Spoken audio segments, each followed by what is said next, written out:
They say mo money, mo problems. Bring on the problems. Bring on the problems. Bring on the Jaguars W.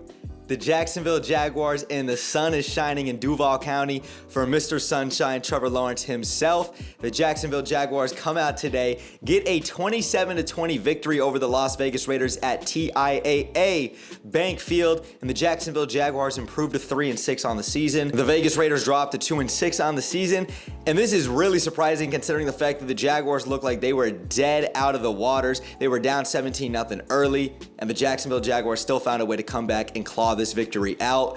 This was my reaction to today's game.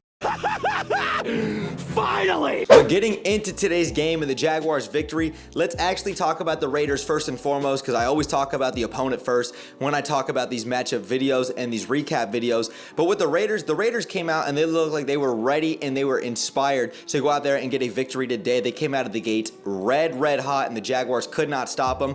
The Vegas Raiders went up in early 17-0 on the Jaguars with about 10 minutes left in the second quarter before the Jaguars went on a 27-3 run to close out the game, and the Jaguars absolutely blitzed the Raiders for the rest of the game. The Raiders had a total of 321 yards of total offense. Third down efficiency, they were horrible. 3 of 12, and their fourth down efficiency, 1 of 3. The Raiders were playing great in the first half. Derek Carr was on fire, completing a lot of passes. He had 2 touchdowns to a guy like Davante Adams, but Davante Adams was relatively limited in the second half, and the Jaguars came out and made those necessary adjustments. Derek Carr came out and finished this game 21 of 36 for 259 yards, 2 touchdowns, no interceptions, but definitely a couple of those passes, specifically to Tyson Campbell, possibly Chad Muma, should have been intercepted, and Andre Sisco as well had a couple of interceptions that were right in his hands. Josh Jacobs really struggled to get anything going consistently with the ground game today. 17 carries for 67 yards. That's 3.9 yards a carry, but it really didn't feel like that at all. It didn't feel like the run game was very effective. And then in terms of the receiving game, Davante Adams, who is still a top 3 receiver in football,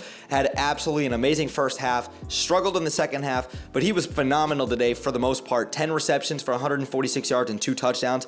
Like I said, he definitely had some critical drops in the second half that were definitely crucial to the Raiders not advancing the ball down the field, but Davante Adams, hell of a game. I was absolutely wrong. I'm going to exploit myself right now. If you see this tweet, which I'm going to put up right here, yes, I was wrong about Tyson Campbell locking Davante Adams up in the first half. It happened. And then the last thing I want to say about the Raiders, and I won't go too far off with this, but the fact that Derek Carr has been in the league since 2014, came in the league at the same time Blake Bortles did, and Derek Carr's been paid all of this money. He's always been looked at as a very good quarterback, not a great quarterback, but maybe just a tick above an average quarterback.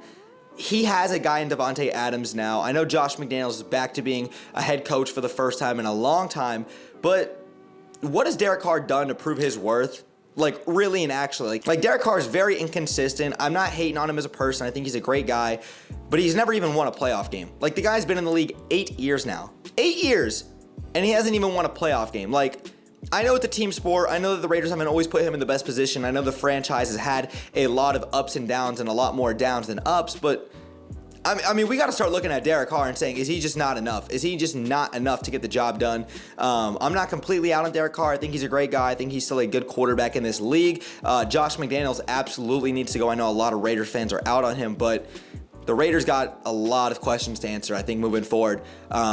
Maybe not this season, but just in the near future. I just wanted to say that. Let's actually talk about the Jaguars, though. So talking about the Jaguars as a team, the Jaguars did a great job today on third down efficiency, 9 of 15. They actually didn't go for it again on fourth down this week, considering the fact that Riley Patterson had that field goal that they went for to make it 27-20, but he ended up missing it, and then he redeemed himself a little bit later on. The Jaguars had 403 yards of total offense, and they rushed the ball for 168 yards, so great job there by Trevor Lawrence, who used his legs today, and Travis Etienne was effective in the run game as well too. But Trevor Lawrence, man, this is exactly what I'm talking about when I say the Jaguars should not move on from him. I've consistently had his back and supported him, and I think Mr. Sunshine is absolutely the franchise quarterback, and you see the potential that he has when he plays like this. Consistency is just the biggest thing when it comes to Trevor Lawrence, week in and week out. Can we get that level of consistency from him? Plus, with Trevor Lawrence, are we going to see him actually, sustain a lead, not throw the game away, or actually take a team down the field? And he's proven that on a multitude of occasions that he's capable of doing that.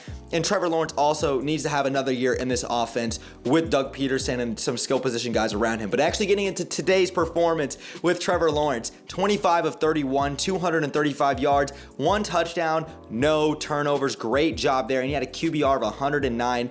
Great job today by Trevor Lawrence, Mr. Sunshine. Extremely proud and excited for the way he played today.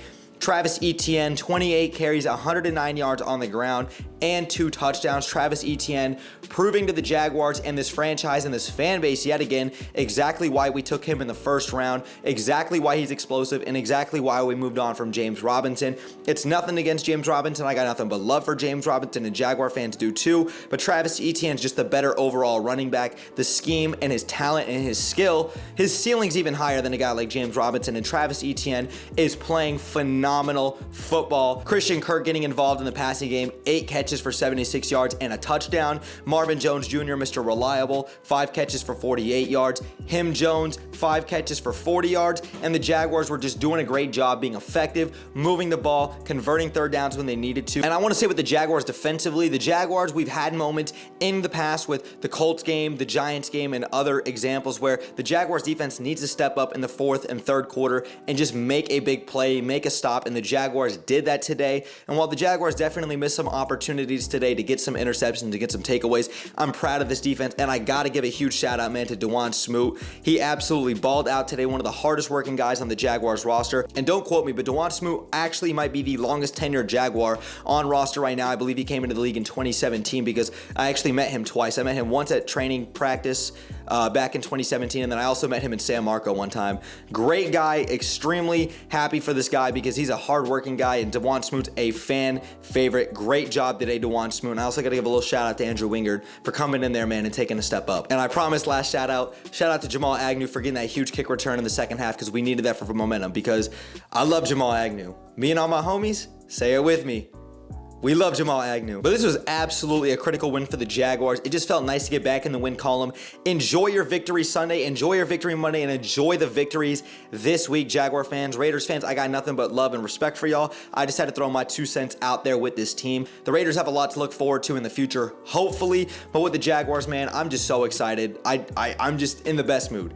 The Jaguars really put me in a good mood. When the Jaguars win, I know it puts y'all in a great mood. And just let me say yet again, enjoy your week, Jaguar fans. Feels great to get back on track. But the Jaguars will travel to Arrowhead Stadium next weekend to take on the Kansas City Chiefs. That's going to be an extremely tough matchup, but we're going to get to see Trevor Lawrence go up head-to-head with Patrick Mahomes, so hopefully that'll be a great matchup for the Jaguars. But let's just enjoy this victory while we've got it. Jaguar fans, Raiders fans, and NFL fans, let me know your thoughts in the comments down below. What did you guys make of the Jaguars' victory? And let me know your guys' thoughts in the comments down below. But if you guys enjoyed today's video, man, make sure you guys drop me a thumbs up. It takes 1 second and it helps me on the channel out tremendously. And if you guys are new here, consider hitting that subscribe bell to stay tuned for more NBA, UCF, and of course Jaguars content that I do here on YouTube. And make sure y'all go follow me on my socials, especially on Twitter. I'm very active and I'm on there every single day. The link tree will be in the description down below. But thanks again for sticking around throughout the whole video. Brett James, aka BJ, I'm out, y'all. Go Jags, baby. Peace.